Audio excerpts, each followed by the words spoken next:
Hello నమస్తే. నేను journalist YNR. ఆంధ్రప్రదేశ్లోని తాజా రాజకీయ పరిణామాలు, ఇటీవల భారత్ పాకిస్తాన్ దేశాల మధ్య ఉద్రిక్త పరిస్థితులు, వీటి గురించి మనతో మాట్లాడడానికి ఆంధ్ర మేధావుల ఫోరం వ్యవస్థాపక అధ్యక్షులు చలసాని శ్రీనివాస్ గారు ప్రస్తుతం మనతో పాటు ఇంటర్వ్యూలో జాయిన్ అవుతున్నారు. సార్ నమస్తే. నమస్కారం, అందరికీ నమస్కారం. నమస్తే. భారత్ పాకిస్తాన్ ఇష్యూ గురించి మాట్లాడదాం. ఆ భారత్ పాకిస్తాన్ ఇష్యూ మొత్తం ఎంటైర్ ఇష్యూలో సరే దాన్ని రాజకీయంగా మాట్లాడకూడదు, కానీ మీ అబ్జర్వేషన్ ఏంటి, అసలు ఏం జరిగిందని?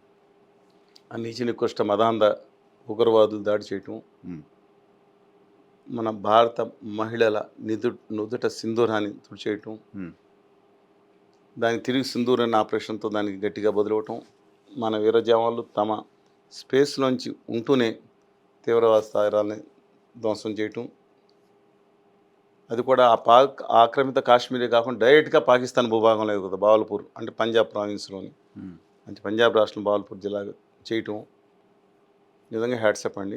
అత్యంత ప్రెసిషన్తో. సరే, అంతర్జాతీయ దాంట్లో మనకు రఫేల్స్ దెబ్బతగిలిందని వాళ్ళు ఇంటర్నేషనల్ ఇండిపెండెంట్ అబ్జర్వర్స్ కొని చెప్తా ఉంటారు, that different issue. But is a great effort done by and we had to salute hour army first and foremost. ఆ ఆపరేషన్స్లో వాళ్ళు తిరిగి ఆర్టిలరీ చేసిన దాంట్లో ప్రాణాలు కోల్పోయారు నాయకు, వీళ్ళందరూ చూశారు. వీళ్ళందరికీ మనం stand by with our army at any cost. మన దేశం కోసం ప్రాణం పెట్టి పనిచేసే, మన కోసం ప్రాణం పెట్టి పనిచేసే జై జవాన్, మన కోసం అన్నం పెట్టే జై కిసాన్. అది నా ఇదండి. కానీ యుద్ధం సీజ్ ఫైర్ ట్రంప్ అనౌన్స్ చేయడం పైన రకరకాల విమర్శలు దేశవ్యాప్తంగా ప్రపంచవ్యాప్తంగా వస్తున్నాయి. దాని మీద మీ కామెంట్ ఏంటి? సీజ్ ఫైర్ అన్నారు, షీజ్ ద షిప్ అన్నారు మీరు. షీజ్ ద షిప్ అంటే ఆంధ్రప్రదేశ్ది, మళ్ళీ వద్దాం. ఒక్కసారి కొంచెం బ్యాక్ వెళ్తే శ్రీమతి ఇందిరాగాంధీ గారి గురించి ఇలాగే పిచ్చి పిచ్చిగా కిసింజర్ గారు ఐ వాంట్ టు మీడియేట్ అంటే, who are you to mediate in middle with affairs, get lost అని చెప్పడం వాడు తప్ప అంతా చెప్పింది, అంతా చెప్పేసింది. ఇంటర్నేషనల్ ఇంటర్వ్యూ బీబీసీకి ఇచ్చిన ఇంటర్వ్యూలో కూడా నేను డిసైడ్ చేసుకుంటాను, నాకు దేశం సఫర్ అవుతుంది, మధ్యలో వాళ్ళే వాడు చెప్పడానికి. కరెక్ట్. అంతర్జాతీయంగా ఏదైతే ఉందో నేను గౌరవిస్తాను. లైన్ ఆఫ్ కంట్రోల్ మేము వెళ్ళకూడదు, దాన్ని గౌరవిస్తాను. ఐక్యరాజ్యసమితి నిర్ణయాలు గౌరవిస్తాను. కానీ not at the cost of my country and my people. నా ప్రైమరీ ఇంట్రెస్ట్ పాకిస్తాన్ డిస్టర్బెన్స్ కాదు, నా కంట్రీ డిస్టర్బెన్స్ చేసే బయటకు వస్తే నేను ఊరుకోను. ఇవాళ చాలామంది అండి ఇందిరాగాంధీ గారి మీద ట్రోల్ చేస్తా, సరే వాళ్ళ తల్లి గారు ఎన్ని ట్రోల్ చేసే బ్యాచ్ని పక్కన పెడదాం. 93,000 మంది ఎందుకు వదిలేసింది పాకిస్తాన్ లాహోర్ దాకా? ఇదే వీళ్ళకు సోది. పాకిస్తాన్ ఆర్మీలో ముష్కర బ్యాచ్ తయారు చేసి పెట్టారండి. 1971లో పాకిస్తాన్ ఎంత పవర్ఫుల్ ఆర్మీ అంటే ఇండియా కంటే ఎక్కువ అద్భుతమైన ట్యాంక్స్ ఉన్నాయి, పఠాన్ ట్యాంక్స్, T-20 భయంకరమైన ట్యాంక్స్. అంటే మనం కొన్ని పట్టుకున్నాం, తర్వాత యుద్ధంలో అనుకుంటాం, కానీ మనం వాళ్ళ యుద్ధశక్తి అంటే వాళ్ళ కంట్రీకి ఎందుకు 2 కంట్రీస్, బంగ్లాదేశ్, 2 పార్ట్స్ ఉన్నాయి అండ్ చాలా పవర్ఫుల్గా ఉన్నారు. మేజర్ ఆర్మీస్ అంటే మనాలు తక్కువని కాదు, బట్ ప్రపంచం అంతా ఎక్సెప్ట్ వాళ్ళ వైపు ఉంది కదా అప్పుడు, except Russia, America, China, Vietnam. అది ఎంత ఉందండి వియత్నాం పిల్లుకోన. America, China, Saudi Arabia, Iran, Iraq, Palestine, they supported us. Afghanistan, Najibullah తర్వాత వచ్చారండి. ఈ నేమే కంట్రీ ప్రపంచం మొత్తం ఇంక్లూడింగ్ యూరోప్. యూకే వార్న్ చేసింది, యూ బిహేవ్ యువర్ సెల్ఫ్ అని ఇండియాని. వాట్ నాన్ సెన్స్ అండి. యూడి రిపోర్ట్ అంటే యునైటెడ్ కింగ్డమ్ కూడా దే సపోర్టెడ్, దే సైడెడ్. జనాలు చాలా మంది ఎక్సెప్ట్ రష్యా ఇంకెవరు లేరు, ఎవరు లేరు. మన మీద అటాక్కి 7th ఫ్లీట్ అంటే 7వ నౌకాదళం అంటే అమెరికా తన నౌకాదళాన్ని కొన్ని భాగాలు విభజించింది. అంటే మెయిన్ దాంట్లో క్రూయిజ్ షిప్లు, మెయిన్ మొత్తం అన్నీ కూడా ఏది జలాంతర్గాములతో పాటు విమాన వాహక నౌకలు, ఆ ఫ్లీట్ ఇండియా మీద పంపించింది. ఓ పక్కన చైనా, వీళ్ళందరూ, యూకే కూడా వార్న్ చేసింది. ఈ టైంలో మన ఆర్మీ దమ్మున్న ఎక్విప్మెంట్ కూడా లేదు. ఓ పక్కన ఎప్పుడైతే పాకిస్తాన్ స్టార్టెడ్ అటాక్ చేసిందో మల్టిపుల్ అటాక్స్, ఇటు పక్కన బంగ్లాదేశ్ శాంతి బాహిని, ముజిబుర్ రహమాన్, షేక్ ముజిబుర్ రహమాన్ శాంతి బాహిని, ముక్తి బాహిని అంటాను, వాళ్ళ గెరిలాతో కలిసి వాళ్ళు ఇండియాలోకి 1 కోటి మంది జనం వచ్చారు. నేను how can my country can bear 1 crore refugees. వాళ్ళ సిరియా గురించి అంటే వీళ్ళు పెట్టుకోకుండా అక్కడ పంపిస్తున్నారు ఈ దిక్మాన్ సౌదీ అరేబియా కంట్రీస్. అట్లాంటిది 1 కోటి మంది రిఫ్యూజ్ని ఒక బంగ్లాదేశ్ కానీ ఒక అస్సాం కానీ ఎలా తట్టుకుంటుందండి? 1 కోటి మంది రిఫ్యూజ్ని. What is your capacity? మన ఫుడ్ షార్టేజ్లో ఉన్నాం ఆ రోజు. అలాంటి సిచ్యుయేషన్లో ఏం చేయలేని పరిస్థితుల్లో యుద్ధం డిక్లేర్ చేసింది. ఎవరు లేకపోయినా సరే ఆవిడ అన్న అని పిలుస్తుంది. లేదు బ్రెజినేవ్ అని.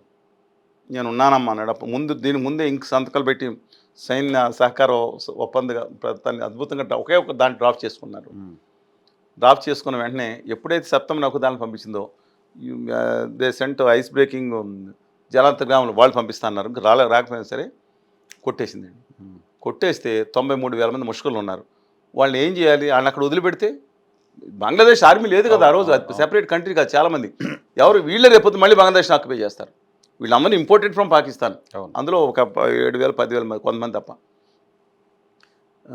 వీళ్ళందరినీ మనం పోషించలేము. ఇండియా తీసుకొచ్చి 1,00,000 మందిని కసబగాడిని మేపినట్టు మేపాలి. చూశారు కదా, పెట్టుకొని ఇచ్చారు కదా.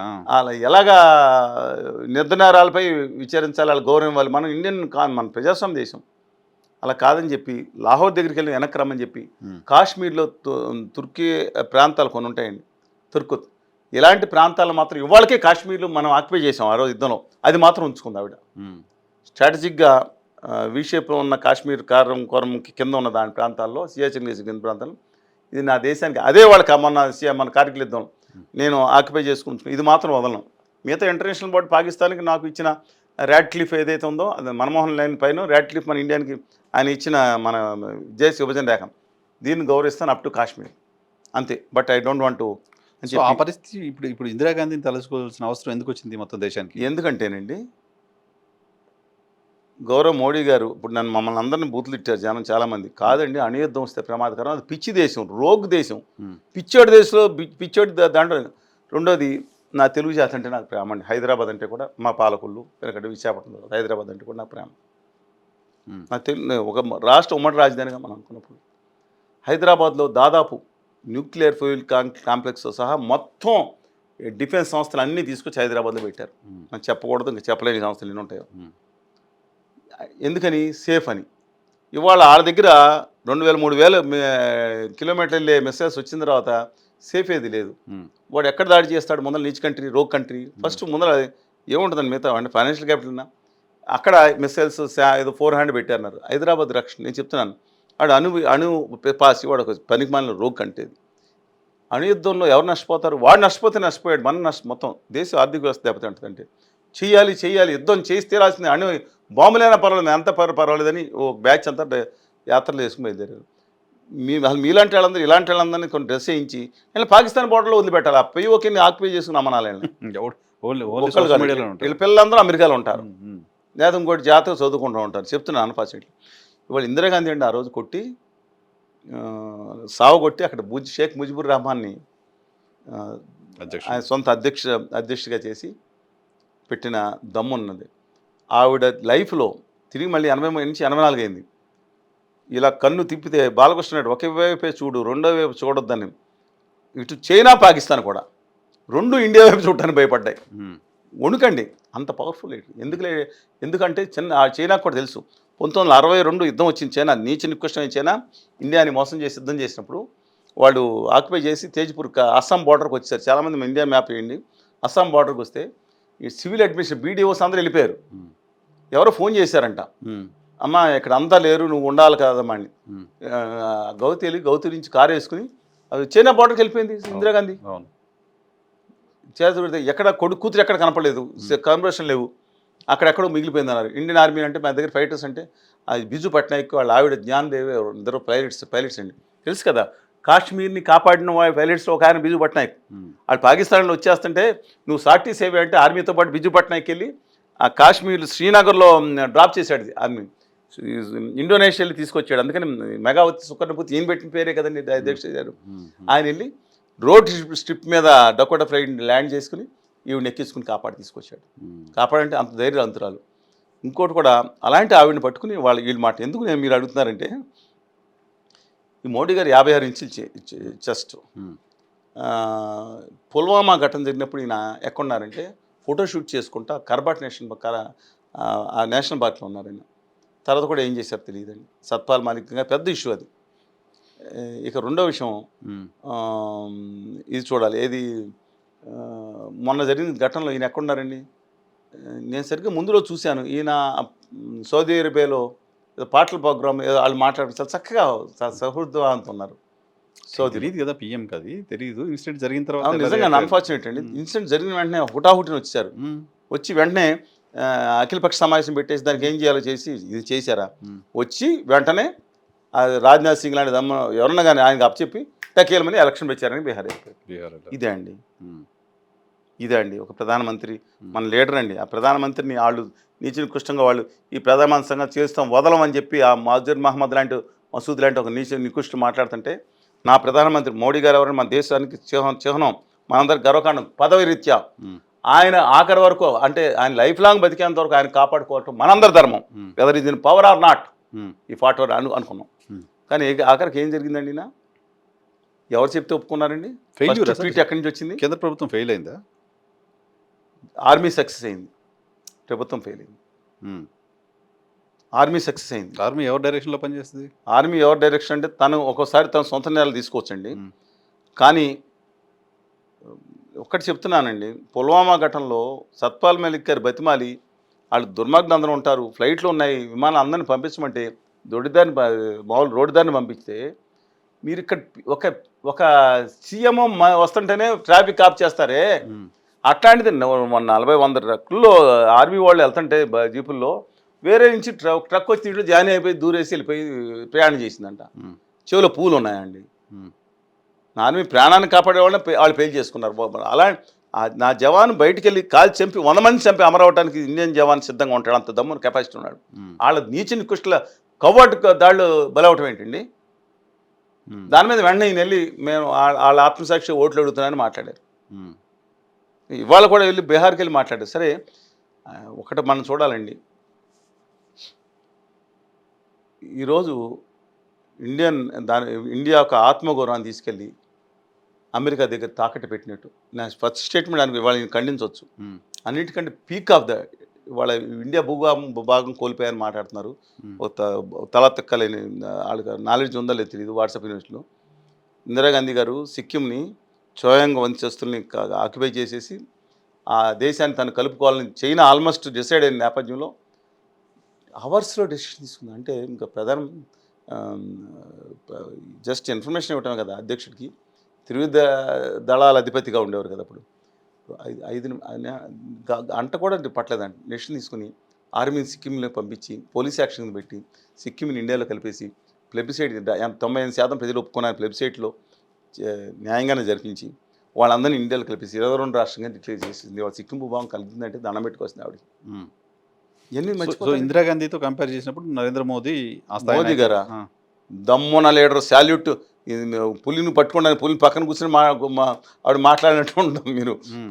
పులి చార్లేసుకున్నంత మాత్రాన పులి కారండి. కంపారిజన్ కాదా? అసలు వాళ్ళకి వీళ్ళు కంపేర్ ఏంటి నాకు అర్థం కాదు. మ్మ్. అసలు ఒక ప్రెస్ కాన్ఫరెన్స్ని ఫేస్ చేయలేనైనా, ఒక అఖిలపక్ష కమిటీ ఫేస్ చేయలేనైనా మ్మ్. మీరు ఆవిడ అంత ధైర్యవంతురాలండి. ఆవిడకి సంబంధం ఉందా? బండారు శ్రీనివాసరావు గారు ఆర్టికల్ వేసారు చూడండి. మ్మ్.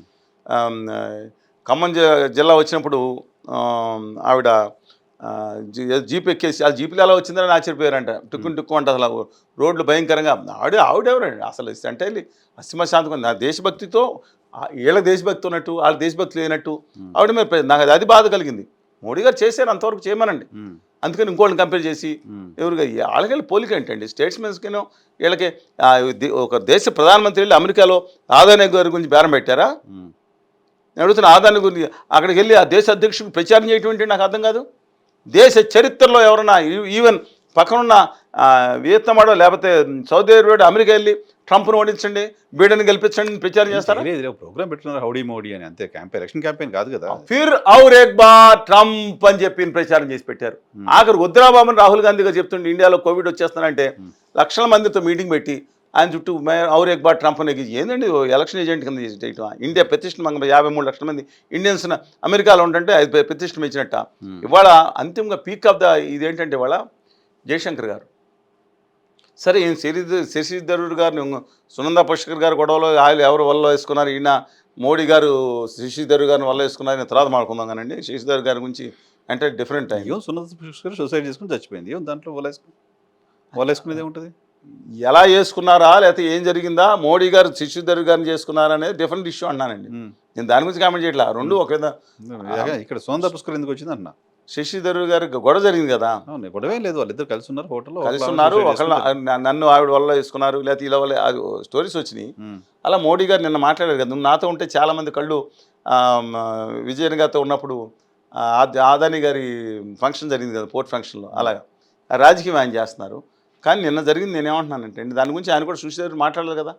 ఈ దేశ విదేశాంగ శాఖ మంత్రి గవర్నర్ జయశంకర్, ఒక ఐఎఫ్ఎస్ అధికారి పనిచేసిన అధికారి, నేను బహిరంగంగా మాట్లాడుతూ, అది కూడా బహిరంగం కాదండి, దాంట్లో మీడియాతోనూ ప్లస్ ఒక కాన్వర్సేషన్ దాంట్లో మాట్లాడతా, పాకిస్తాన్ ఆర్మీకి ముందలే మేము చెప్పాం దాడి చేస్తున్నాం, మీరు కొంచెం బయటికి కమ్ అవుట్ ఆఫ్ దట్ అని చెప్పి, అదే మీరు రెండని ఫోన్ చేసి వాళ్ళ ఈ దేశంలో పెద్ద టెర్రరిస్టులే పాకిస్తాన్ ఆర్మీ, వీళ్ళే వాళ్ళు పోషిస్తున్నారు టెర్రరిస్టులని. ఇప్పుడు పెద్ద దొంగల్లో పెద్ద దొంగ ఉంటాయండి, గజ దొంగలు, బందిపోటు దొంగలు, అలిబాబా దొంగల్లో సర్టెన్ ప్రోటోకాల్ ఉంటుందేమో కదా, మామూలుగా యుద్ధానికో లేకపోతే అటాక్స్ చేస్తున్నప్పుడు ఆ జెనీవా ఒప్పందం అది ఉంది చెప్పాలి, సంథింగ్ అట్లేదో ఉంటుంది కదా, లేకపోతే ఏదైనా ఉంది. భారత విదేశాంగ పాకిస్తాన్ వాళ్ళు నర్మ వాళ్ళ ఆర్మీని వేసుకుని మన డ్రెస్సులు మార్చారని మన ఇన్ని ఫోటోలు దొరికినాయి కదా, వాళ్ళని పంపించారు కదా కాశ్మీర్ మీద దాడికి, శ్రీనగర్ మీద దాడికి, డ్రెస్సులు మామూలుగా వాళ్ళ ఆర్మీలో ఉన్న మనుషులకే తలపాగాలు పెట్టి వేరే పంపించిన వాళ్ళకి, ఒక రోగ్ కంట్రీకి నాకు అర్థం కదా, మనం డిసైడ్ అది కాదండి. అప్పుడు వాళ్ళు చెప్పడం ఏంటంటే నాకు వీళ్ళే చెప్తే వాళ్ళు బయటకు వచ్చేస్తారు కదా, వీళ్ళే అలా పాకిస్తాన్ ఆర్మీ కంట్రోల్ చేస్తుంది. తొక్కరు ఎందుకు చెప్పుంటారు జయశంకర్, ఏదండి ఎందుకు చెప్పుంటారు నాకు తెలియదండి, అది మీరు ప్రశ్నించాలి. ఎందుకంటున్నానంటే అసలు లేక ఓ దాడి చేసాం, మేఘాల కింద నుంచి వెళ్ళిపోయాం, ఇంతకుముందు తెలుసుగా మేఘాల కింద నుంచి వెళ్ళడానికి మళ్ళీ వాళ్ళు చెప్పిన తర్వాత మేఘాల కింద నుంచి వెళ్తే ఉంది, మేఘాల పై నుంచి వెళ్ళింది, మేఘాల పక్క నుంచి వెళ్తే ఉంది, ఇంకోటి ఏమైంది నాకు అర్థమే అవ్వట్లేదండి. పాకిస్తాన్ ఆర్మీయే ఈవెన్ ఇమ్రాన్ ఖాన్ ఏం మాట్లాడాడు చూడండి, అంటే పాకిస్తాన్ ఆర్మీ కంట్రోల్లో ఉంటుంది ఆ దేశం, దేశ అధ్యక్షుడు నామాత్రంగా ఉంటాడు, అలాంటి దిక్కుమాలిన కంట్రీ అది, rogue country. Pakistan army support చేస్తుంది ఎక్కువ టెర్రరిస్టులకి, మామూలు ప్రభుత్వాల కంటే. వాళ్ళకి ఇన్ఫార్మ్ చేస్తే వాడికి ఇన్ఫార్మ్ చేయరండి. ఆయన ఎవరిని పట్టుకున్నారు చెప్పండి, వాళ్ళు పుల్వామా ఘటనలో వాళ్ళని పట్టుకుని ఏటాడేయాలి కదా, వాళ్ళని ఒక్కరిని కూడా పట్టుకోలేక. అది ఎక్కడండి, ఒకళ్ళు ఇప్పుడు ఇవ్వాలి కదండి. ఏమైపోయారు ఇప్పుడు, నేను అనలేదు, మోడీ గారు అన్నారు ఏ సి ఆప్కా పాస్ హై, ఏ పోలీస్ హై ఆప్కా, మేము అప్పుడు పోలీస్ మిలిటరీ హై, ఈ పోన్లు ఉన్నాయి, అన్నీ ఉన్నాయి, ఏ ఆటంకవాది అందరు ఎందుకు వస్తున్నారు, వాళ్ళకి ఆయుధాలు ఎక్కడి నుంచి వస్తున్నాయి, ఈయన దాడి చేసింది నేను పహల్గాం ఎక్కడుందండి, అది కాశ్మీర్ సెంటర్లో ఉంది కదా. అంటే వాళ్ళు ఎన్ని 100 కిలోమీటర్ రావాల్సింది ఎక్కడి నుంచి, సోన్మార్గు, గుల్మార్గు, శ్రీనగర్ దాటుకుని రావాలి కదా, గ్లేసియర్ నుంచి, సియాచిన్ గ్లేసియర్ నుంచి ఊడిపడరు కదా. అంత వచ్చి దాడి చేసి నిజంగా టెర్రరిస్టులు ఎలా దాడి చేస్తారో తెలుసా మీకు, దాడి చేసి పారిపోతారు. వీళ్ళు ఎవరండి, టూరిస్టులుగా వచ్చారు, ఒక్కొక్కరిని పేరు అడిగి గంటన్నర చనిపోయిన తర్వాత అమ్మాయి బాధపడతా ఉంటే గంటన్నర రాలేదంటే, మీకు కంగనా రనౌత్ గారు తెలుసు కదా, బాగా పరిచయం అండి, చూస్తుంటాం అంతే పరిచయం లేదు. కంగనా రనౌత్ గారు ఫోటో దిగారు, ఆవిడ వెనక మాల బోల్డ్ అన్న సెక్యూరిటీ ఉన్నారు, ఆవిడకి వై సెక్యూరిటీ ఇచ్చారు, బాగానే ఉన్నారు. కంగనా రనౌత్ గారికి ఇచ్చిన సెక్యూరిటీలో ఒక 4,000 మంది అక్కడ వస్తూ ఉంటే పెట్టే ఆళ్ళకాపిన నలుగురిని పెడితే ఇంత వీళ్ళు తాపీకి ఒక్కొక్కరిని సిగరెట్ కాల్చుకుంటూ వెళ్తారని ఇంత చెత్త నీచమైన గ్యాంగు అక్కడ వస్తుంటే ముష్కర్ గ్యాంగు. నేను చెప్పిన తప్పు అయితే మీరు చెప్పండి. కాదండి, దాన్ని అసలు ఎవరు ప్రశ్నించకూడదు, దేశభక్తి అంటారేంటి. ఇప్పుడు ఈయన మోడీ గారు ప్రశ్నించారు కదా, ఏ క్యా హై తుమ్ము క్యా కర్రే అని ప్రధానమంత్రిని ఆయన ప్రశ్నించారు. అంటే ఆయన ప్రధానమంత్రి ముఖ్యమంత్రిగా ఉండి ప్రధానమంత్రి ప్రశ్నించు, మనం ప్రశ్నించకూడదని, మనం ప్రశ్నించే దేశద్రోహులు అవుతామా? అదేంటి, అది తప్పు అంట. మీరు మాట్లాడితే దేశద్రోహులు అంట, మీరు పొరపాటు మాట్లాడితే మీరు దేశద్రోహులు. మీ గ్రాండ్ ఫాదర్ ముస్లిము, మీ గ్రాండ్ మదర్ ఏమో చైనా. ఈ గొడవ సన్నాసి బ్యాచ్ వీళ్ళకి తెలియదా అండి? చూద్దాం ఏం జరుగుతుంది ఫర్దర్. దేశ రక్షణ కోసం మాత్రం నేను చెప్తానండి, మనం కాంప్రమైజ్ అవ్వకూడదండి. సర్వసత్తాక గణతంత్ర రాజ్యం ఉన్న భారతదేశ రక్షణ విషయంలో మాత్రం వాళ్ళు పిఓకేని ఆక్యుపై చేయాలంటున్నారు వీళ్ళు, పిఓకేని. ఇక వీళ్ళు నేను అడుగుతున్నానండి, ఇంకా అఖండ భారత్ అంట, వీళ్ళ బ్యాచ్ నాకు అర్థం కావట్లేదు. అఖండ భారత్ అంటారు, చేయమనండి. అఖండ భారత్ అంటే ఆఫ్ఘనిస్తాన్, గాంధార్ దేశం, పాకిస్తాన్ కాదండి. అయ్యో వీళ్ళు ముస్లిమ్స్కి వ్యతిరేకంగా అనుకున్నప్పుడు ఇంకో 70 మంది రోహింగ్యాలు కూడా వచ్చేస్తారు బంగ్లాదేశ్. వీళ్ళు కావాలి కదా, బర్మా కూడా మందే కదా. అంటే వీళ్ళు 70 కోట్ల మంది ముస్లిమ్స్ వద్దనుకుంటా అని ఏం డబుల్ స్టాండర్డ్సా, త్రిబుల్ స్టాండర్డ్స్ ఏం మాట్లాడుతున్నారండి వీళ్ళు? అవగాహన లేదు, కేవలం ద్వేషం మీద. సరే చూద్దాం, ఇంకా ఇప్పుడు టెన్షన్స్ ఉన్నాయి, ఇంకేం జరుగుతుందో, ఏం జరిగింది పూర్తిగా చెప్పకూడని పరిస్థితులు ఏమైనా దేశం ఉందే మనకు తెలియదు. కాబట్టి మనకు తెలిసిన తెలియాలి కదండి. అంటే అమెరికా తెలుస్తుందా, కొంచెం టైం ఇద్దాం. పాకిస్తాన్ ఆర్మీ తెలుస్తుందా, కొంచెం టైం ఇద్దాం. మనకు చెప్పకూడదా? మన పార్లమెంట్ సభ్యులు ముఖ్యమా, మిగతా వాళ్ళు ముఖ్యమండి. కరెక్టే డెఫినెట్గా. బట్ మన దేశం సంబంధించిన ఇష్యూలో ఇంకేమైనా హైడ్ చేస్తున్నాం. కొన్ని రోజులు ఆగుదాం, కొన్ని రోజులు అయిన తర్వాత దాని గురించి మాట్లాడదాం. ఓకే. ఏపీ పాలిటిక్స్కి వద్దాం. ఓకే. ఆంధ్రప్రదేశ్ రాజకీయాలకు సంబంధించి దాదాపు 1 ఇయర్ అవుతుంది కూటమి సర్కార్ ఆంధ్రప్రదేశ్లో అధికారంలోకి వచ్చి. ఏంటి 1 ఇయర్లో జూన్ 4th 1 ఇయర్ కదా, ఫస్ట్ మనం మే 3rd వీక్ వచ్చేసాం. ఏంటి పరిస్థితి, మీకు ఎలా అనిపిస్తోంది? అంటే మూడు మూడు మూడు మూడు చోట్లుగా 3 విభాగాలుగా వాటిని విభజించుకుంటే హామీల అమల్లో పాక్షికంగా మాత్రం చేశారు. ఫస్ట్ అండ్ ఫార్మోస్ట్ ఎంత హెడ్ స్టార్ట్ అంటారు కదా, ఎక్సలెంట్ హెడ్ స్టార్ట్ చేశారు. 4,000 రూపాయలు హామీని నెల రోజులలో వెంటనే అమలు చేసి, జగన్మోహన్ రెడ్డి గారి హయాంలో 3 నెలలకు కూడా 1,000 చొప్పున పెంచి ఇచ్చేసిన అద్భుతమైన ప్రగతి చూపించారు. జనం అలా అనుకున్నారు. అలాగే రేవంత్ రెడ్డి గారు వచ్చిన 7వ తారీఖు ప్రమాణ స్వీకారం చేస్తే 10వ తారీఖు మధ్యాహ్నం 1 గంటకు అనుకుంటా 9వ తారీఖు బస్సులు ఫ్రీ చేశారు. కానీ బస్సుల ఆక్యుపెన్సీ దాదాపు 25 నుంచి 36% పెరిగిందంట జనరల్గా ఇది ఫ్రీ చేయడం వల్ల. ఇప్పుడు ఆంధ్రప్రదేశ్లో మాత్రం పాక్షిక హామీలు మాత్రం అమలైనవి. మిగతా హామీలు ఇంకో 2 నెలలు టైం అడుగుతున్నారు వాళ్ళు. అంటే జూన్ జూలైలో అనుకుంటున్నారు. ఏది అమ్మకి వందనం ఏదో పెట్టారు కదా, తల్లికి అమ్మఒడి తర్వాత బస్సు అమ్మఒడి మార్చి తల్లికి వందనం పెట్టారు. బస్సు కూడా కొంత ఆదర్శిస్తారు. అందుకని లెటర్స్ వెయిట్ అంటే ఒక సంవత్సరం కొన్నాళ్ళు పట్టవచ్చండి. నవరత్నాల అమలుకు కూడా కొంత సమయం పట్టింది. Cannot say time fixation. కానీ ఈ రాష్ట్రం ఎక్కడికి వెళ్ళిపోతుందండి ఇప్పుడు లేదండి. ఇవాళ నా పక్కన అని కాదు కానీ నా తోటి మన తెలుగు జాతిలో భాగమైన తెలంగాణ రాష్ట్రం ఈ దేశంలో నెంబర్ 1 పర్ క్యాపిటల్ అనుకోని నెంబర్ 1 రీచ్ చేసి సస్టైన్ అవుతుంది. నేను కళ్ళగన్నాను. పంజాబ్ని చూసి నా ఆంధ్రప్రదేశ్ నెంబర్ 1 ఎప్పుడు అవ్వాలి కలగంటే Telangana able to sustain because of Hyderabad దానికి అటాచ్ అయింది కాబట్టి 100% income. Apart from that general growth also is there. ఇవాళ ఆంధ్రప్రదేశ్ పరిస్థితి ఏంటంటే ఇవాళ out of southern all the southern states lowest per క్యాపిటల్లో ఉంటున్నాం మనం. Apart from that what is the industrial growth అండి? హౌ కమ్ అండి? నేను అందే పాక్షికంగా అమలు చేశారు కానీ మిగతా సస్టైనబుల్ ఇండెక్స్ రాకపోతే స్టేట్కి చాలా కష్టం. 7 లక్షల కోట్ల ఇండస్ట్రీలు వచ్చాయని అమిత్ షా చెప్తున్నారు. ఆయన 27,000 కోట్లు మన అమరావతి ఆమ్లెట్ చాక్లెట్ గురించి చాలా మనం మాట్లాడుకోవాలి. ఆమ్లెట్ ఒకటి, చాక్లెట్ ఒకటి, బిస్కెట్ ఒకటి నడిచింది. చూశారు కదా 3 ఆమ్లెట్ ఏమో చాక్లెట్ చూసా, ఆమ్లెట్ చూడాల. ఆమ్లెట్స్ ఇప్పుడు ఏంటి బిస్కెట్ చూశారు కదా. నా గుజరాత్లో నేను పరిపాలన చేస్తున్నప్పుడు నేను చూసి ఎంత బ్రహ్మాండంగా ఉన్నా బిస్కెట్ ఆ గుజరాత్లో వేసారు. ఆయన చంద్రబాబు కిలకలు పడే బిస్కెట్ తింటే పడిపోయారు. ఈయన కాఫ్లెట్ పేరు మీద చాక్లెట్ ఇచ్చారు. ఏమి ఇచ్చారు ఆయన అప్పటికే పడిపోతున్నారు, ఇంకా ఆయన పడిపోయారు కిందకి. ప్రజలు ఎండ మీద సచ్చి చెడి ఎండలో మిట్ట మధ్యాహ్నం బయటికి వెళ్ళొద్దురా బాబు ముర్రో అని దేశం అంతా వార్నింగ్ చేస్తుంటే ఎండలో ఆ దిక్కుమాల బస్సుల్లో ఎత్తుకొచ్చి టీములు పెట్టి 5 లక్షల మంది ఎత్తుకొచ్చారు జనాలను ఎక్కడెక్కడి నుంచో తీసుకొచ్చి మాటలు మారిపోయిన నెత్తి మీద ఈయన పన్నీర్ జీలకరిస్తారనుకుంటే నెత్తి మీద గుడ్డు కొట్టిపోయాడు. ఆమ్లెట్ అయిపోయింది. ఏం చేశారు? బూడిది ఇచ్చారు. సరే పక్కన పెట్టండి. కానీ అమరావతి విషయంలో మాత్రం the state government is trying to restore it back అండి. దాంట్లో మాత్రం ఎనలేని కృషి చేస్తుంది. ఎట్లా? కక్ష సాధింపు వైఖరితో జరిగిన ఏదైతే అది ఉందో దాన్ని తిరిగి రైట్ ట్రాక్లో పెడతానికి రాష్ట్ర ప్రభుత్వం కానీ కళ్యాణ్ గారు కానీ లేదా చంద్రబాబు నాయుడు గారు కానీ రాష్ట్ర ప్రభుత్వం చాలా భారతీయ జనతా పార్టీ ఏదండి భారతీయ జనతా పార్టీ ఉత్తర భారతీయ జనతా పార్టీ ఒకప్పుడు ఉండేది. ఈ ఉత్తర భారతీయ జనతా పార్టీ మీ భాషలో ఉత్తర భారతీయ కుట్రలు ఆదాని గారు కుట్రలు మానలేదండి కుట్రలు. వాళ్ళు మాత్రం ఇప్పుడు అమరావతిలో వచ్చే రూపాయికి ప్రతి రూపాయికి వాళ్ళ భాగస్వామ్యం కూడా ఉంటుంది కదా. భాగస్వామ్యం లేదండి. ఒక మొత్తం దాంట్లో ఇంతవరకు వాళ్ళ 11 సంవత్సరాల చరిత్రలో 1,500 కోట్ల రూపాయలు అది వెంకటనాయుడు గారి వల్ల ఇంకో 1,000 కోట్ల 2 జిల్లాలకి 1,250 కోట్ల రూపాయలు గ్రాంటింగ్ మ్యాట్ జనలకు వచ్చే మిగతా విభాగాలు. మీరు ఈ రోజు మాట్లాడమంటున్నా నేనేమంటా, చంద్రబాబు నాయుడు గారు ఏమంటున్నారు, మోదీ గారి కృషితో డబ్బా కొట్టు నా డబ్బా నీ కొడితే ఇద్దరు కలిసి జనాలకు పరస్పర డబ్బా కొట్టుకుందాం తప్ప ఏంటంటే కదా అమరావతి ట్రాక్ లోకి వస్తుందని చెప్తున్నారు కదా. రాష్ట్ర ప్రభుత్వం సాధ్యమైనంత వరకు కృషి చేస్తుంది, ట్రాక్ లో పెడతాను దాన్ని తిరిగి ట్రాక్ లో పెడతాను. రాష్ట్ర ప్రభుత్వం చేస్తున్న కృషి వెనక భారతీయ జనతా పార్టీ ఎందుకు ఉండదు? అక్కడ 2 పార్టీలు కూటమిలో ఉంది కదా. ఏమంటే కూటమిలో ఉండగానే లాస్ట్ టైం పోలవరానికి 100% నిధులు అవసరం లేదని చెప్పి మోడీ గారి ప్రభుత్వం ఒక లేఖ రాస్తే జలశక్తి మిషన్ నేను ఉమాభారతి గారిని అందరినీ కలిసి ఉమాభారతి గారు మోడీ గారికి లెటర్ షూట్ చేశారు, మీకు పంపించాను. అది షూట్ చేసి జాగ్రత్తగా ఉండు 100% ఇవ్వాల్సింది, మా దగ్గర కాగితాలు తీసుకుని ఇవ్వాల్సిందని చెప్పారు.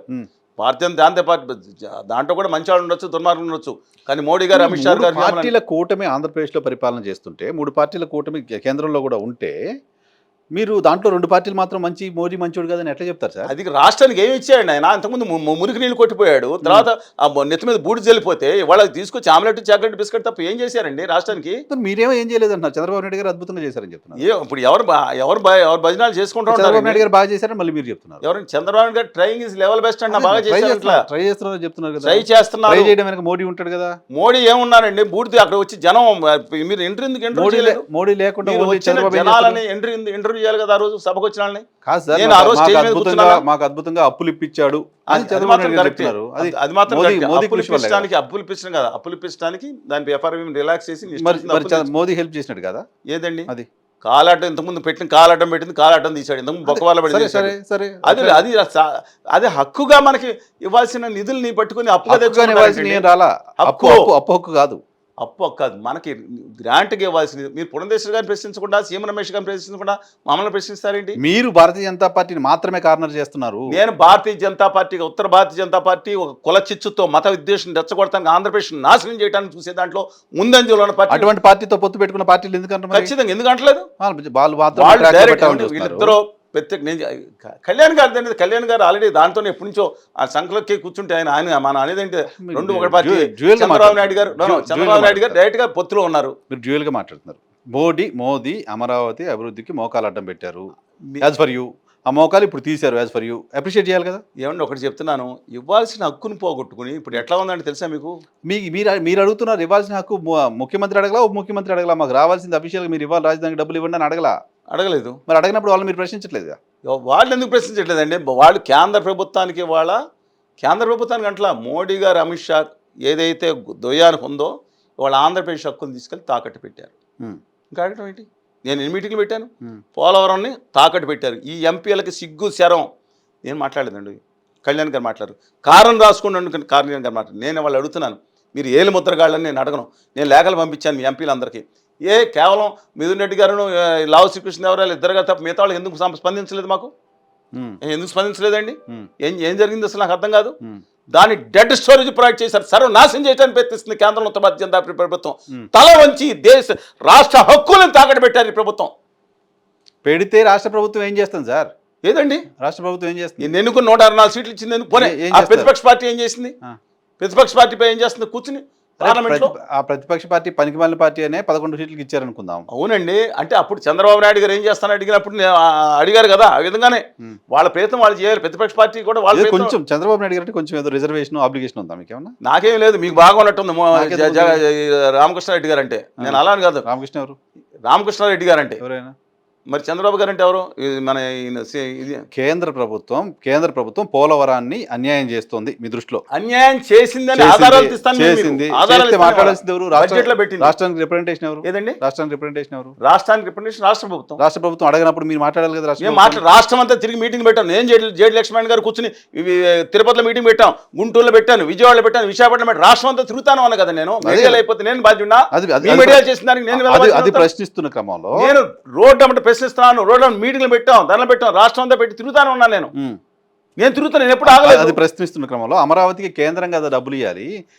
కేంద్రం డబ్బులు ఇవ్వకుండా అవునండి అప్పులు మాత్రం ఇప్పిస్తే, అప్పులు ఇచ్చింది అద్భుతం అని నేను చప్పట్లు కొడుతుంటే నువ్వు కొట్టాల్సిన చప్పట్లు కాదు, మనకి ఇవ్వాల్సింది. అదే రోజు మోడీ గారి మీటింగ్ జరిగినప్పుడే బయటకు వచ్చి మాట్లాడాం కదా. మీరు మోడీ గారికి ఆయన మీకు డబ్బా కొట్టి, మీరు ఆయన డబ్బా కొట్టి, పరస్పర డబ్బా కొట్టి రాష్ట్ర నెత్తి మీద డబ్బా పెట్టారు. మరి ఇప్పుడు మనం పొత్తిడి తేవాల్సింది ఎవరిపైనా, ఇప్పుడు మాట్లాడాల్సింది ఎవరిపైనా? అన్యాయం జరుగుతుంటే అడగాల్సిన రాష్ట్ర నేను చెప్తున్నాను. ఒక తెర ముందు ఇద్దరు ఉన్నారు, తెర వెనక ఒకడు. ఇవాళ రాష్ట్ర ప్రభుత్వాన్ని మోడీ గారు అండ్ కంపెనీ ఆడిస్తున్నారు. రాష్ట్ర ప్రభుత్వం ఇతర పార్టీని కూడా ఆడిస్తున్నారు. ఇవాళ రాష్ట్రం మనం మొట్టమొదటి ఎవరిని అడగాలి? రాష్ట్ర ప్రభుత్వాన్ని అడగాలి. తర్వాత ప్రతిపక్షాన్ని ప్రశ్నించవచ్చు. మేము రాష్ట్ర ప్రభుత్వాన్ని ప్రశ్నిస్తాం, రాష్ట్ర ఇద్దరు నాయకులు కూడా ప్రశ్నిస్తున్నాం. తప్పేంటి? ప్రశ్నిస్తామంటే బూతులు తిడతాం కాదండి. బూతులు తిడితే బ్యాచ్ వేరే ఉంటుంది. మనం పరుషంగా మాట్లాడచ్చు, మన హక్కుల కోసం నిలదీయవచ్చు. ఖచ్చితంగా నిలదీస్తున్నాం. రాష్ట్రం అంతా తిరుగుతానే ఉన్నాం. ఇంకోటి చెప్తానండి, వాళ్ళ పోలవరం విషయంలో మాత్రం ఆ గిరిజనులకి ఏదైతే 135 కాంటూరు పెట్టారో, పైన కొండలోకి వెళ్లకుండా వాళ్ళు అల్లల్లాడిపోయే పరిస్థితి తీసుకొచ్చారు. ఇవాళ దీని మీద ఇవాళ క్షమాపణ చెప్పడం కాదు, ఈ మోసానికి దాన్ని డెడ్ స్టోరేజ్ ప్రాజెక్ట్ అని చేస్తే ఈ ఎంపీలందరూ 35 ఒకళ్ళు రాజీనామా చేశారు. ఒకళ్ళేమో పరిమళ నత్వానీ గారు బీజేపీకి సంబంధించిన, లేదా అమ్మానికి ఆదాని గారికి సంబంధించిన బ్యాచ్ అనుకుంటా. 34 మంది ఎంపీలు గాడిదలు కాస్తున్నారని ఎవరైనా ప్రశ్నిస్తే వాళ్ళు సమాధానం చెప్పాలి. మీకు గనక ఒక గట్టిగా నిలదీయగల నిబద్ధత ఉంటే ఒక క్యాంపెయిన్ తీసుకొచ్చి మా ముందు కూర్చోబెట్టండి. ఒక క్యాంపెయిన్ నేను ఇన్ని జీవోలు ఇస్తాను, బడ్జెట్ ఇస్తాను. దొంగ బడ్జెట్ అంటే నేను 36 తర్వాత 38 పాయింట్ వేసింది. 1వ క్లాస్ కుర్రాడు మా ఊళ్ళో పురాణ శ్రీనివాస్ గారు చక్కగా రాసి పెడతారు లెక్కలు. లెక్కలు కూడా రాలేనా లెక్కలు దేశ ఆర్థిక శాఖ మంత్రిగా గౌరవనీయురాలు ఉంటా 38 పెట్టి మీ దగ్గరికి వచ్చి ఎందుకు నిలబడాలి సార్? ఎంపీ మా దగ్గర నిలబడి మీరు పెట్టండి, నేను వస్తానంటున్నాను మాట. నేను వెళ్ళానండి, నేను మాట్లాడాను, 2 ఎంపీలు స్పందించారన్న మీద స్పందించకపోతే నేనేం చేయనండి? నా శక్తి రాష్ట్రాన్ని తిరుగుతాం, చేస్తున్నాం. కేంద్ర ప్రభుత్వాన్ని మేము నిలదీసాం, ఆ రోజు నిలదీసాం. జగన్మోహన్ రెడ్డి గారి ప్రభుత్వం, జగన్మోహన్ రెడ్డి గారు మేము ఏది అమరావతి మీద కేసులు పెట్టినా, ఇంకోటి మీద కేసులు పెట్టినా మేము పోరాటం ఆపలేదే. మీరు చూపించకపోయి ఉండొచ్చు కాదండి. జగన్మోహన్ రెడ్డి గారు ఇంటి మీదకి వెళ్ళి మేము ఉడతూపులో ఏది ముట్టడిస్తామని చెప్పి ఇంట్లో కూర్చుని అరెస్ట్ అవ్వాలా? మేము విద్యార్థి నాయకులు లక్ష్మీ అందరూ వెళ్ళి పోలీసు వలయాన్ని ఛేదించుకుని ముట్టడించాం. జగన్మోహన్ రెడ్డి 5 ఏళ్ళు పోలవరాన్ని పూర్తి చేయకుండా ఆపేశాడు ఒక అలిగేషన్. జగన్మోహన్ రెడ్డి 5 సంవత్సరాలు అమరావతిని ఆపేశాడు ఒక స్టేట్మెంట్. ఈ 2 స్టేట్మెంట్స్ కదా. అమరావతి విషయంలో కక్షాదింపు చేశారు ఎవరు? జగన్మోహన్ రెడ్డి గారు. సెకండ్ చేశాడు కదా, చేసిన మాట. ఎందుకంటే మీరు పోలవరం గురించి మాత్రం వేరే ఉంది. ఆయన సంతకం ఇప్పుడే చంద్రబాబు నాయుడు గారు సంతకం వాళ్ళు పెట్టలేదు. 2019లో జగన్మోహన్ రెడ్డి గారు కూడా తల వంచి దీన్ని డెడ్ స్టోరేజ్ పెట్టడానికి ఆ డబ్బులు అక్కర్లేదు కానీ నేను సంతకం పెట్టలేదు అనే మాట మీరు రేపొద్దున ఎల్లుండి అన్న కేంద్ర ప్రభుత్వం చెప్తే రాసింది. ఆ విషయం నేను ఒప్పుకోను. సో ఇప్పుడు పోలవరం పరిస్థితి కారణం ఎవరు? నేను మళ్ళీ చెప్తాను, కేంద్ర ప్రభుత్వం. నేను మీ చెప్తాను, ఉమాభారతి గారితో మాట్లాడాను, నితిన్ గడ్కరీ గారు, కేంద్ర మంత్రులతో కన్సిస్టెంట్గా టచ్లో ఉన్నా నేను. పోలవరం సాంసంతో నేను ఉన్నానండి.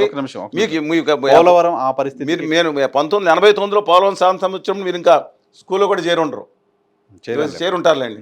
చెప్తున్నాను, ఎర్ర నారాయణస్వామి గారు మా అధ్యక్షుడు చెప్పుకో. నేను దానికోసం అసలు కారణం ఏంటో తెలియాలి, మీలాంటి వాళ్ళు మాట్లాడాలి, తెలియాలి. పోలవరం ఈ పరిస్థితికి కారణం ఎవరు అంటే వైఎస్ఆర్ కాంగ్రెస్ పార్టీ ఏం చెప్తుంది? చంద్రబాబు నాయుడు గారి కారణం, కేంద్రం కట్టాల్సిన ప్రాజెక్ట్ ని నేను కడతా అని తీసుకుని అన్నాడు. ఆ మాట ఓకే అన్నదా ఈయన మొదలే వచ్చి ఆ మాట జగన్మోహన్ రెడ్డి మాత్రమే కాదు, నరేంద్ర మోడీ కూడా వచ్చి అన్నారు ఇక్కడ. ఆ తర్వాత జగన్మోహన్ రెడ్డి తీసుకున్నారు. ఆయన ఎందుకు తీసుకోవాలి? ఆయన ఫుల్ఫిల్ చేశారు, ఆయన కూడా ఇచ్చేయచ్చు కదా. ఆయన ఇచ్చేయచ్చు కదా. రైట్ పాయింటింగ్ నేను చెప్తున్నాను. ఎవరికి వాళ్ళు పక్కనాళ్ళ మీద దోసేయడానికి కేంద్రం మీద నిజమండి. ఇవాళ జరిగిన అన్యాయం ఏంటంటే ప్రజలకు తెలియాల్సింది, ఆ ప్రాజెక్ట్ని శాశ్వతంగా డెడ్ స్టోరేజ్ నేను చెప్తున్నానండి. మొత్తం 150 అడుగులు ఎత్తులు ఉంటే ఆ ప్రాజెక్ట్ 960 మెగావాట్లు విద్యుత్ ఉత్పత్తి చేస్తుంది. వేరియబుల్ కాస్ట్ పావలా, ఒక యూనిట్కి పావలాతో మన ప్రజలకి కరెంట్ వచ్చేటట్టు ఉంది. అది నీళ్ళు వెళ్ళిపోతుంది. కానీ ఇక్కడ ఉత్తరాంధ్ర సూర్యసావంత్ కానీ చంద్రపూడి కానీ టెక్నికల్గా వద్దు, జస్ట్ మనం పొలిటికల్గా మాట్లాడితే చెప్పండి. ఇప్పుడు పూర్తి అవుతుందని నమ్మకం మీకుందా శ్రీనివాస్ గారు? మీరు మళ్ళీ ఇదో 27కి అందరిలో ఇప్పుడు 43.5 దగ్గర కాదు, 41.27 దగ్గర మీరు కూడా మాయలో పడిపోయారు. నిన్న మోడీ గారు మాయాజాలానికి మీరు కూడా మెస్మరైజ్ అయిపోయారు. ఆయన సభలో వచ్చి ఏదో మాయాజాలం చేశారు, పక్కన చంద్రబాబు నాయుడు గారు మాయాజాలం చేశారు. ఇవాళ వీళ్ళు ఏం చెప్తున్నారంటే దయచేసి ప్రజలు గమనించాలి. వాళ్ళు చెప్పిన ప్రకారం టెక్నికల్గా ఇవాళ ఆల్రెడీ దాని స్పిల్వే ఇవన్నీ కూడా 150 అడుగులు ఎత్తున 45.17 మీటర్స్ ఎత్తున, అంటే 150 అడుగులు ఎత్తున ఫుల్ఫిల్ చేయడానికి ఆల్రెడీ కట్టేయటం జరిగింది. కాలువల నిర్మాణం కూడా అదే విధంగా ఇప్పటికి 90% కుడి కాలువ ఎడమ కాలువ కూడా ఇప్పుడు కంప్లీట్ అయిపోతుంది. దీంట్లో నీళ్లు నిలబెట్టే 150 అడుగులు ఎత్తుతో రాతి మట్టి కట్టడం కూడా ఏముందండి, 3,000 కోట్లు పెడితే రేపు పెద్ద ఇష్యూ కాదు. అది రాతి మట్టి కట్టడం నిల్వ సామర్థ్యం 43 దగ్గర, నిల్వ సామర్థ్యం 135 అడుగులు, అంటే డెడ్ స్టోరేజ్. ప్రపంచ చరిత్రలో మళ్ళీ నేను చెప్తున్నాను, ఫ్రమ్ అర్జెంటీనా నుంచి మీరు అమెరికా నుంచి మీరు జపాన్ దాకా తీసుకోండి, చైనాలో తిరిగి ఎక్కడ తీసుకోండి, ఎక్కడ తీసుకున్నా సరే ప్రపంచ చరిత్రలో డెడ్ స్టోరేజ్కి పరిమితమైన ప్రాజెక్ట్ ఏదైనా ఉందంటే అది పోలవరం చేసేసారు. దానికి ఏం చేయాలి మనం? ఎంపీలందరూ సవరణ ప్రతిపాదించమని చెప్పాను. దిక్కుమాలిన బడ్జెట్లో పెట్టారు. బడ్జెట్ని ముళ్ళుతో తీయాలనే ఉద్దేశంతో దొంగతనంగా బడ్జెట్లో 38వ పాయింట్ కింద దొంగతనంగా ఇరికిచ్చారు. ఈ ప్రాజెక్ట్ ఇంతటితో పరిసమాప్తం అయిపోయింది, మాకు ప్రాజెక్ట్ కంప్లీషన్ అయిపోయినట్టు లెక్క అని చెప్పి బడ్జెట్లో రాసి పెడితే సిగ్గు లేకుండా వీళ్ళందరూ చదువుకున్న ఎంపీలండి.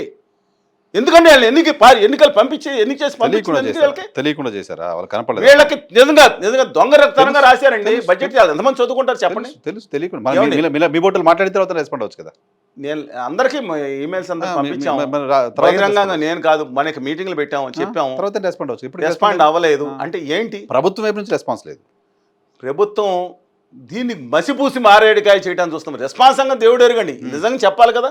డెడ్ చేసేసింది రాష్ట్ర కనీసం రాష్ట్ర ప్రభుత్వం ఒక లేఖ రాయాలి. మీరు మిస్టేక్గా సవరణలో ప్రాజెక్ట్ ఇన్కంప్లీటెడ్గా భావిస్తున్నాం, ఈ బడ్జెట్ ప్రకారం రాశారు, స్పెల్లింగ్ మిస్టేక్ వచ్చింది, పైగా ఆంధ్రప్రదేశ్ను ఒక జిల్లాగా రాశారు, అది తప్పయ్యానే రాసే ధైర్యం కూడా లేదండి ఈ గవర్నమెంట్కి.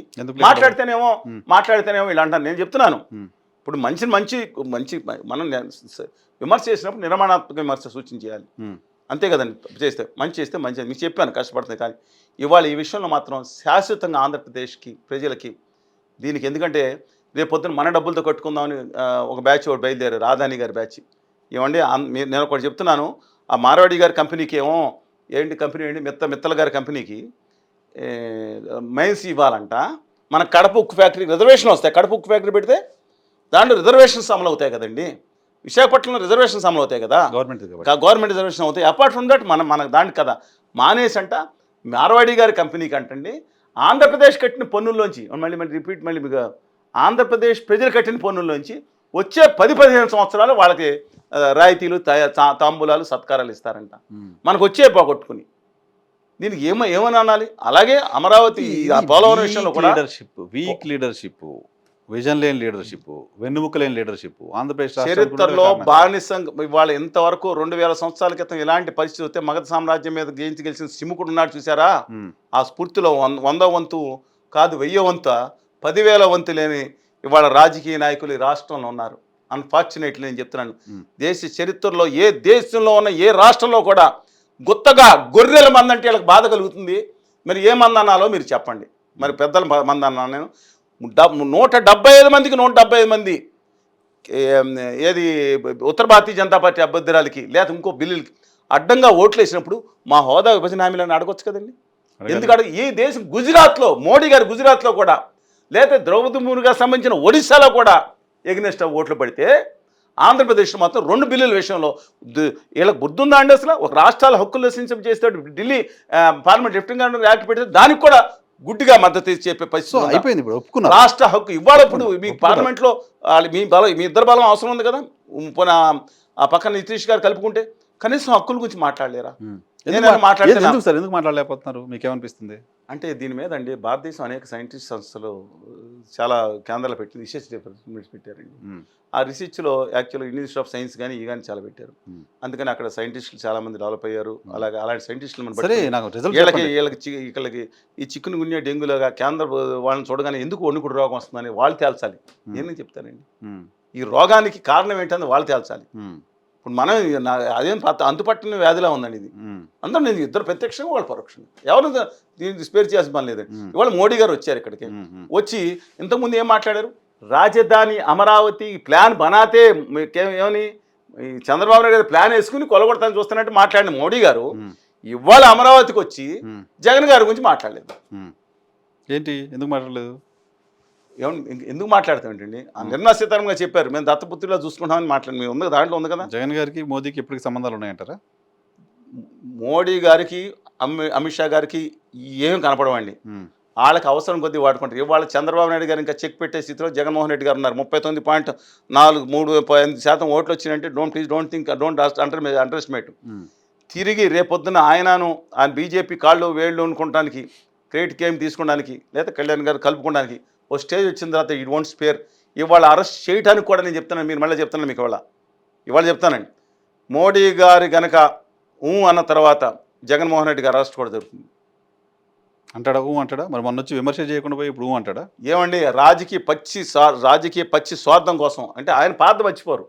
అద్వానీ గారు ఆఫీసులో ఉండి కానీ కలుస్తానంటే పక్కదారిలో చంద్రబాబు నాయుడు గారు వెళ్ళిపోయింది. బయట వెయిట్ చేస్తే మీరు ఖమ్మంపట్టి గారు పెద్ద ఎవరిని ఎంపీలను పంపించి అడగండి. ఆ ఏపీ భవన్లో వస్తే కారులో మాట్లాడుతుంటే వచ్చింది ఆయన గుర్తుపెట్టుకుంటాడు, వేరే సంగతి.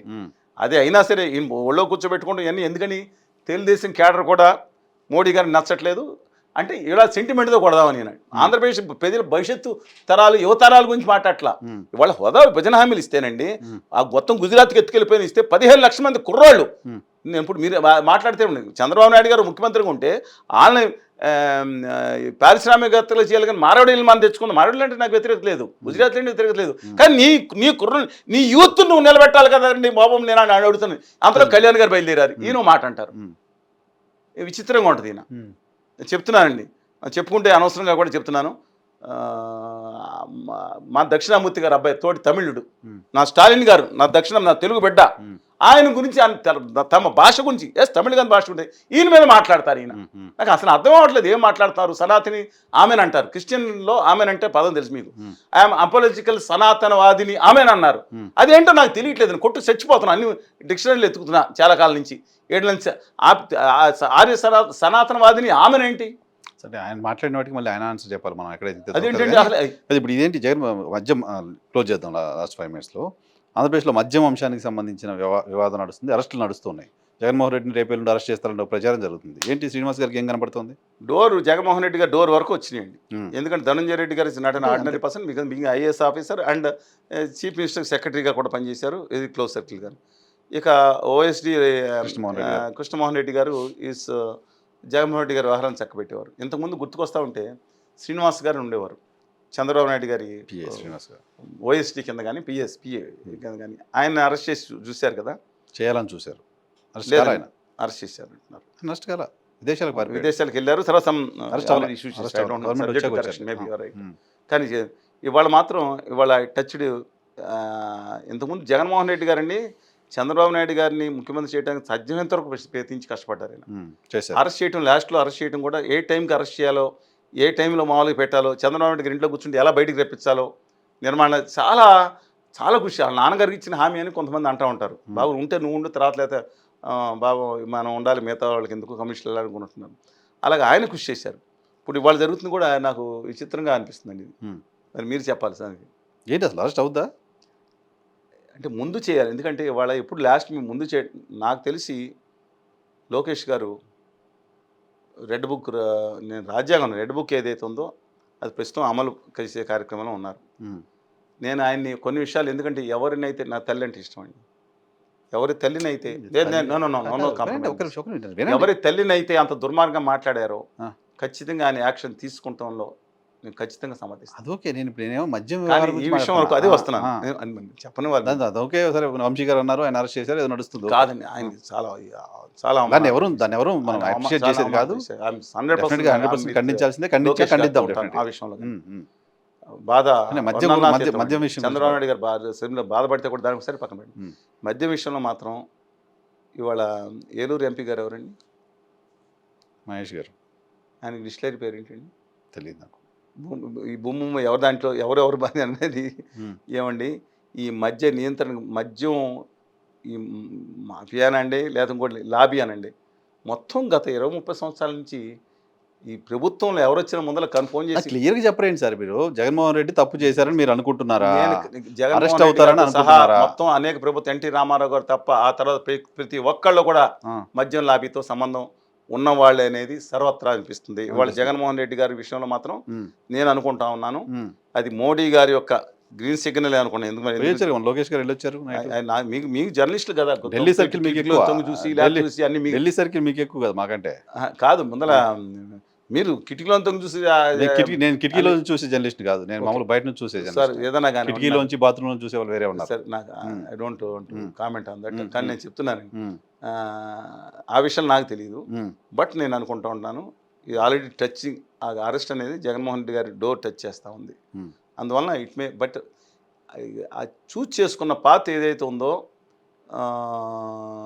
ఏది మద్యం విషయంలో మాత్రం అది సింపతి ఎక్కువ వచ్చే కార్యక్రమం కూడా ఉండదండి అంత. Um, but I'm not underestimating Jaganmohan Reddy గారు అదర్వే. ఎందుకంటే నాకు తెలిసి, నాకు పరిచయం లేదు కానీ equally as per the information equally she is also very strong అండి ఉమ్.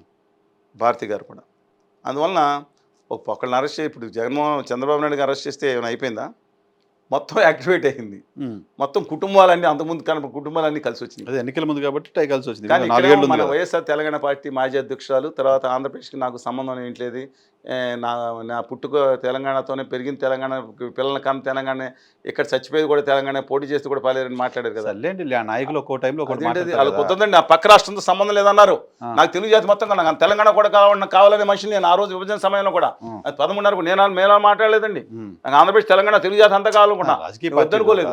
ఆవిడ సంగతి నాకు తెలియదు. ఆమె రీజనల్ పార్టీలో ఉన్నప్పుడు ఇక్కడ, జాతీయ పార్టీలో పోయినప్పుడు ఎక్కడైనా ఇదేంటండి కాంగ్రెస్ పార్టీ నా జాతీయ పార్టీ పక్క కదా. రాష్ట్రం సంబంధం లేదు ఎందుకు అనాలి? సరే, తర్వాత మారారు అంటే కదా. అంతకుముందు ఆంధ్రప్రదేశ్ సంబంధం లేదు ఆవిడ. అంత ముందు ఉంది మరి ఉమ్మడి రాష్ట్రం. పాదయాత్రను అక్కడ చేసి ఇక్కడ చేసి ఎక్కడ సరే కానీ ఇప్పుడు ఏంటి మోడీ యాక్సెప్టెన్స్ ఇస్తారా మీ అంచనా? మోడీ నా ఉద్దేశం ప్రకారం ఎప్పుడైతే చంద్రబాబు నాయుడు తన స్టాండ్ పెరుగుతుంది, బీజేపీ స్టాండ్ పెరుగుతుంది అనుకుంటారో ఆయనకి ఏమీ భేదం లేదండి.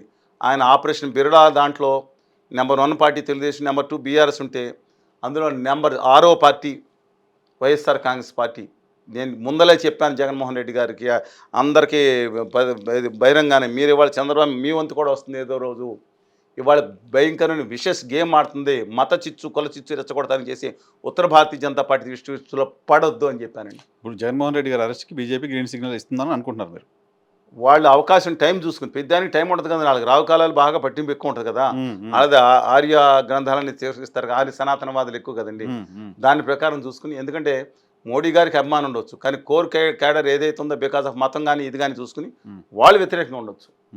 అంత స్ట్రాంగ్ మోదీ గారికి అభిమానం ఎందుకుంటుంది సార్ జగన్మోహన్ రెడ్డి పైన అంత అభిమానం మోడీకి? అమిత్ షా గారిని జైల్లో పెట్టారండి. అమిత్ షా గారు రాష్ట్ర జైలు శాఖ హోంశాఖ మంత్రిగా ఉంటే తన ఫ్రెండ్, తన సహచరుడు ఆ రాష్ట్ర ముఖ్యమంత్రిగా ఉంటే ఆయన జైల్లో పెడితే గోడ ఆ జైలు కూడా ఆయన కంట్రోల్ లేకుండా మళ్ళీ సిబిఐ కోర్టులో ఏదో పెట్టుకుని చేసుకొచ్చారు. దాంతో ఆయన ఏదో తిప్పలపడి బయటకు వస్తే, నేను కొన్ని విషయాలు అమిత్ షా గారు నేను చెప్తున్నానండి, ధైర్యంగా నిలబడ్డాడు అమిత్ షా గారు. ఆయన్ని రాష్ట్ర బహిష్కరణ శిక్ష చేశారు. అంటే ఓన్లీ భార్యను తీసుకుని కొడుకు అక్కడ పెట్టుకుని కూర్చున్నారు. జగన్మోహన్ రెడ్డి గారిని కూడా ఆ రోజు చక్కని తిప్పింది అహ్మద్ పటేల్ గారిని చెప్తారండి. అందుకని అహ్మద్ పటేల్ గారు ఆ జీవితాంతం వరకు వెంటాడారు అమిత్ షా గారు. అక్కడ డీకే శివకుమార్ గారి మీద పెట్టిన తర్వాత ఆయన మరి దూకుడు సినిమాలో పైప్ లాగారు. ఎయిమ్స్లో ఏం జరిగిందో నాకు తెలియదు కానండి. సరే, coming back to Jaganmohan Reddy గారి ఇష్యూ వచ్చినప్పుడు కూడా జగన్మోహన్ రెడ్డి గారు కూడా ఈ ప్లాన్ అంతా చేసింది అనేది అహ్మద్ పటేల్ గారితో ఉంటుంది. వీళ్ళిద్దరికి నేనేంటంటే అహ్మద్ పటేల్ బాధితులు ఇద్దరు అంతేనా? ఇద్దరు కూడా అహ్మద్ పటేల్ సోనియా గాంధీ గారి బాధితులు అనుకోండి లెక్క ప్రకారం. అందువల్ల తెలియని కనెక్షన్ ఉంటుంది. బాధితులు శత్రు మిత్రుడు అన్నట్టు ఉండొచ్చు. బట్ వినయ విధేయ రామలాగా ఆయన పనిచేశారు. రాష్ట్ర హక్కులను కూడా మాట్లాడడం విశాఖపట్నం సభలో రాష్ట్ర హక్కులను కూడా పక్కన పెట్టి తన ఎంపీలు అందరి చేత అన్నిటి చోట చాలా చంద్రబాబు నాయుడు గారినే నమ్మపోవచ్చు కానీ ఈయన మాత్రం చాలా వినయంగా తన బీజేపీకి నమ్మకమైన మిత్రుడిగా ఉన్నాడు ఆయన. అందుకని మోడీ గారికి అది ఉండొచ్చు. But other than RSS cadre లోపల ఏదైతే ఉందో they are driven by the Hindu sentiment and they are as per my knowledge, నా విశ్లేషణ నాకు తెలిసిన మటుకు they are against Jaganmohan Reddy గారు అండ్ హీజ్ ఏమంటారండి ఆ విధానాల మీద వ్యతిరేకంగా ఆల్ డ్రైవ్ చేస్తున్నారు. అందువల్ల ఇప్పుడు ఆ పార్టీ తన అధ్యక్షుడిని 4 రోజులు మారుస్తానంది. వాళ్ళ the big fight is going between RSS and Adani and company so powerful అండి ఈ దేశాన్ని వాళ్ళు శాసించడంలో. అందువల్ల let us wait and see. But India హోంమంత్రి అరెస్ట్ అయ్యారు కదా, మన రాష్ట్ర ముఖ్యమంత్రి అరెస్ట్ అయ్యారు కదా, మన ప్రతిపక్ష నాయకుడు అరెస్ట్ అయ్యారు కదా, పాకిస్తాన్ ప్రధానమంత్రి అరెస్ట్ జైల్లో ఉండి వచ్చాడు కదా. అందుకని అరెస్ట్ అవ్వటం I don't think it is ఎవరికి ఇప్పుడు డిస్క్వాలిఫికేషన్ సరే క్వాలిఫికేషన్ అవుతుంది. జైలుకి వచ్చిన మళ్ళీ సీఎంలో పాదయాత్ర చేసిన వాళ్ళకి ఒకటి, జైలుకి వెళ్ళి వచ్చిన వాళ్ళకి ఇవన్నీ అదనపు అర్హతలు అయిపోయినండి. చూద్దాం ఏం జరుగుతుందో. Thank you sir, thank you very much Srinivas గారు సమయం కేటాయించినందుకు. చాలా గ్యాప్ ఇచ్చారు, వస్తూ ఉండండి అప్పుడప్పుడు. Thank you very much. చూస్తూనే ఉండండి ఈహెచ్ టీవీ.